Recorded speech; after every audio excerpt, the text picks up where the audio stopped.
T'as mis la pression de travailler avec un Oscarisé, comme Jean Dujardin? J'ai même pas pensé une seconde. Non. Non, et puis il est vraiment tellement pas ça. Enfin, il le fait tellement pas ressentir, il en parle tellement jamais. Non, non, mais c'était un bonheur, Jean. C'était facile, c'était très évident. On a beaucoup ri, on a beaucoup pris de plaisir. C'était génial de commencer j'allais dire de commencer ce métier, c'est marrant. Ah oui? Ouais.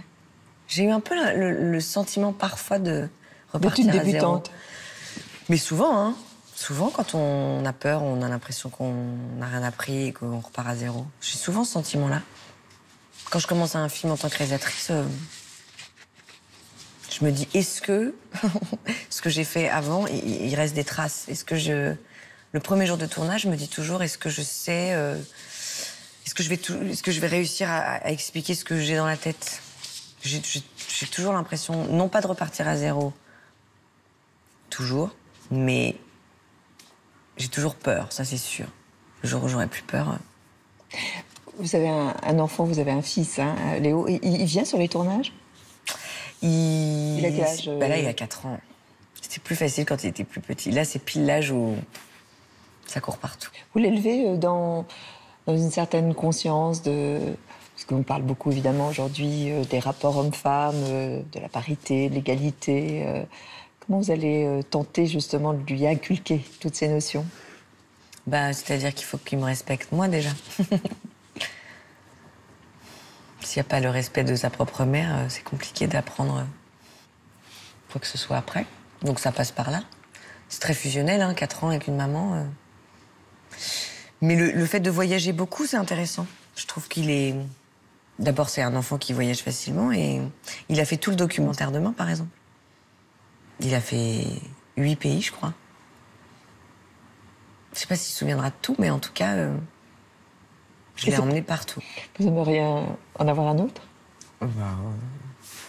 Oui. Bon, il y a un projet. J'essaie de... Non, je veux pas que ce soit un projet, je veux un désir. Vous savez, habituellement, en fait, dans l'émission, on a un dos à dos. Oui. Alors, un face à face. voilà. Mais du tac au tac. D'accord. La critique qui vous a le plus blessé? Oh, il y en avait tellement. J'ai arrêté de les lire, du coup, j'ai arrêté de me blesser. Est-ce que vous avez dû embrasser un partenaire à l'haleine douteuse? Oui. Vous lui avez C'est ça dit? que je disais. Non. Dans votre smartphone, est-ce qu'il y a un numéro qui nous ferait pâlir de jalousie? Il y en a un, oui. Lequel? Non, on se l'a dit, c'est ce que c'est un numéro. Non, j'ai peut-être le mail seulement, c'est beaucoup moins. Oh, c'est déjà pas Non, mal. j'ai le mail de Jude Law et j'ai plein de copines en Bretagne qui me disent est-ce que je peux juste lui faire un mail? Et je ne le donne pas, évidemment. Et Mélanie, est-ce qu'il y a une musique, là, pour terminer l'émission, qui vous plaît? Comme ça, d'écouter maintenant. Ah, que je choisis là? En ce moment, j'écoute les 4 saisons de Vivaldi recomposées par Max Richter. C'est le compositeur de la série The Leftovers. J'ai découvert ça il n'y a pas longtemps. Et ça me... Oh, j'adore.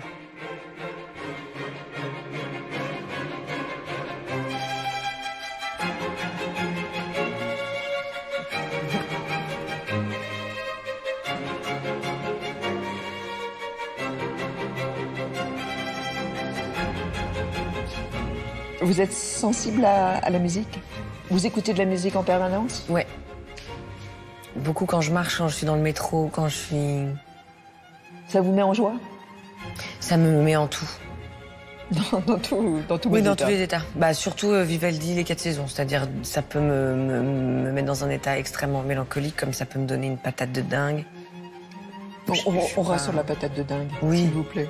Oui, c'est très rare que je sois déprimée. Oui. Mais oui, je trouve que la musique est un vecteur absolument extraordinaire. Bientôt retour à la chanson, peut-être? Peut-être.